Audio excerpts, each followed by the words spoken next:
Hello and welcome to my digital artifact. In this project, I'm going to explore the Korean wave Hallyu through access to South Korean television programs.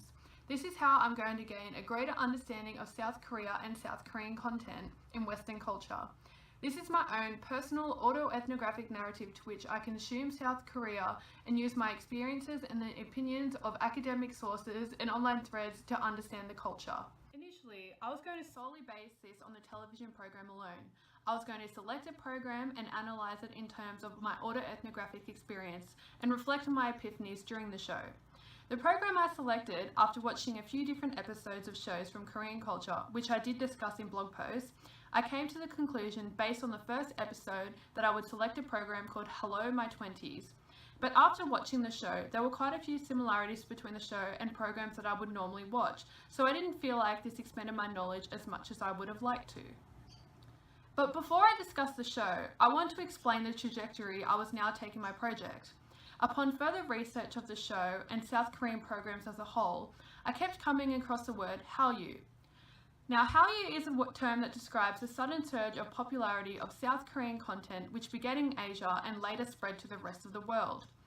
This was a surge of popular Korean products such as exports of K-pop, television programs and movies. Through gaining an interest in the topic of using the rising popularity of Korean culture in the West from viewing television programs, I decided to give my autoethnographic experience of Hello My Twenties through Hallyu. To start from the beginning, before even selecting the program to watch, I didn't know how to access the content. Even the way I accessed the content was important for my personal autoethnographic experience. I remembered that Netflix had an international section that until this project went unexplored, and now all my recommendations are South Korean dramas. So this is the Netflix homepage. If you go to international and then you go to Korean, which there is a lot of Asian films on here which you can see. So these are the movies, and then you have to search for the TV shows.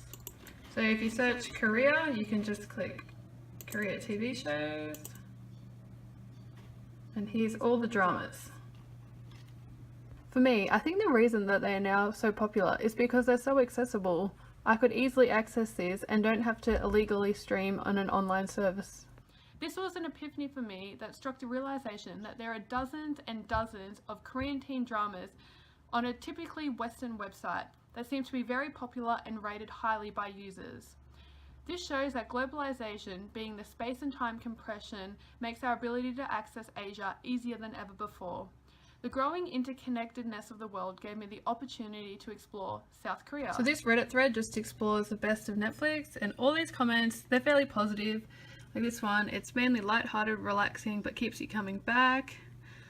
And then we have a surprisingly accurate representation of Korean dramas. Like a lot of Korean dramas, it starts out light and slapstick and becomes dark near the end, which is true for this show.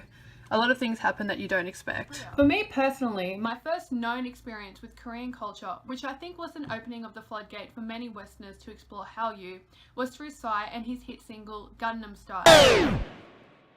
Oppan Gangnam Style. Through this, I explored K-pop and discovered a completely new cultural approach to something I am so familiar with, being music. This is the same feeling I got when watching Hello My Twenties. Something felt so familiar, yet just a slight cultural alteration to the formula I am used to with TV shows. Through one of my blog posts, I discovered a thread through Reddit that shows that this is an accurate representation of Korean programs.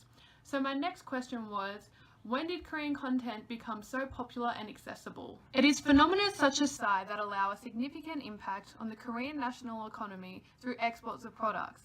Gangnam Style was released in 2012, being my first encounter with the culture. But through research, I discovered that we had been accessing Korean content a lot earlier than this.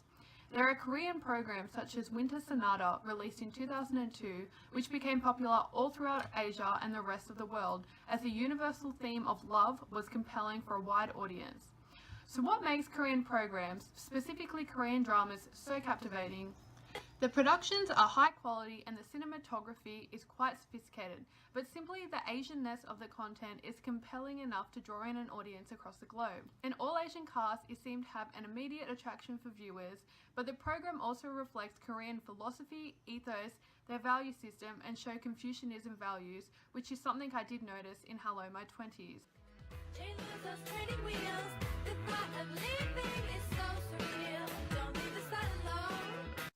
There is something about the program that even though it is set in modern day South Korea, there seems to be elements that are just traditional and cultural.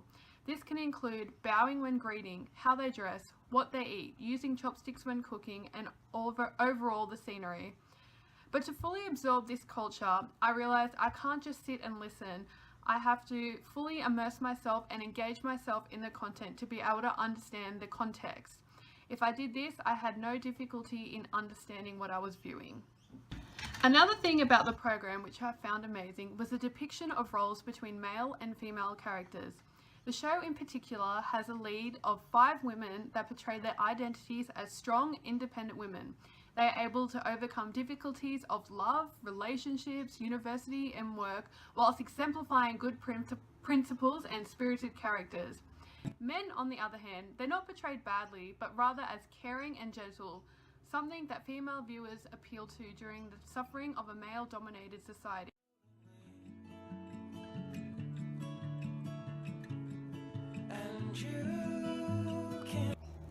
The 5 girls that play the lead roles all live in a share house, and they all portray different personalities and have different aspirations. But most of all, they are complex and well created. Their evolution of friendship over the series is quite interesting. Like all 20-year-olds, they fight, they cry, but they are there for each other in times of difficulty. And these women, they're not afraid to speak their mind. They talk about period, sex, porn, and they get angry and have to deal with stress, which is something explored very well in the show. It feels a real sense of normality of life as a 20-year-old. I think Yina is my favourite of the girls. She's very outgoing and confident. She is a prostitute, but she's a pretty cool and interesting character. She kind of goes through an identity crisis and doesn't know if this lifestyle is for her.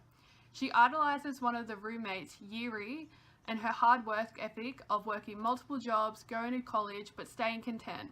But you also find out that this idolization of her was reciprocal and they both wanted to live each other's life. So overall, I really enjoyed the experience. The show was quite amazing and gave me an insight into modern South Korean culture. The show was entertaining, it sparked epiphanies for me, and overall I think people who viewed the program in Western culture enjoyed it like I did. Analysing the text through the notion of Hallyu was me understanding the popularity of the show and the context of the accessibility of South Korean pop culture. Obviously this show isn't going to be an enjoyable experience for everyone. As mentioned, you do have to fully immerse yourself into the show to actively watch it and then you'll enjoy it, but that didn't bother me. But it wasn't just the show. The other programs I explored, such as Boys Over Flowers, were enjoyable too, but my experience for those are detailed in my blog.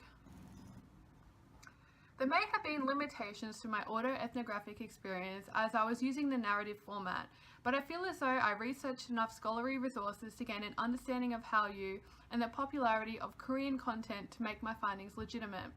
This was my personal insight. I was detailing beyond what I knew and once understood, giving my personal and cultural assumptions a point of interaction between the culture.